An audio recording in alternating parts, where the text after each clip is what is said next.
इस बीच ईरान से एक ब्रेकिंग न्यूज आई है। ये ऐसी खबर है जिसने इजराइल में तहलका मचा दिया है। ईरान ने अपने यहाँ इजराइल की खुफिया एजेंसी मोसाद के एक एजेंट को फांसी दे दी है। ईरान ने आरोप लगाया है कि मोसाद का वो एजेंट उसकी जासूसी करके इजराइल को सारी खुफिया जानकारी पहुंचा रहा था। ईरान के एक्शन से इजराइल से उसकी दुश्मनी और गहरी होना तय है। और ईरान ने यह धमकी भी दी है कि अगर इजराइल ने गाजा पर हमले बंद नहीं किए तो बहुत बड़ा धमाका होगा। अगर ईरान ने यह धमाका कर दिया तो उसकी मचाई हुई तबाही के आगे गाजा की बर्बादी भी बौनी साबित होगी। मरने वालों की तादाद हजारों में नहीं लाखों में पहुंच सकती है। लेकिन सवाल यह है कि क्या ईरान ने परमाणु बम बना लिया है?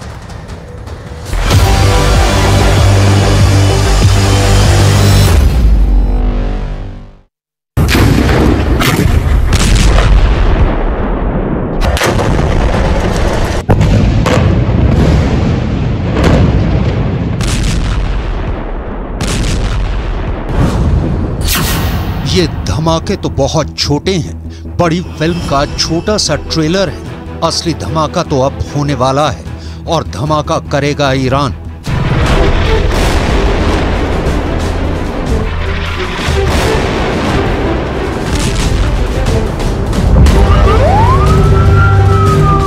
ईरान ने अगर बम फोड़ा तो वो दुनिया का आखिरी बम धमाका भी साबित हो सकता है, क्योंकि वो ऐसा ब्लास्ट होगा जो पूरी दुनिया की चीथड़े उड़ा देगा। ऐसा ब्लास्ट जिससे बचना नामुमकिन होगा। डर है कि ईरान सीधा परमाणु बम फोड़ेगा और वो परमाणु बम का टाइमर सेट कर चुका है।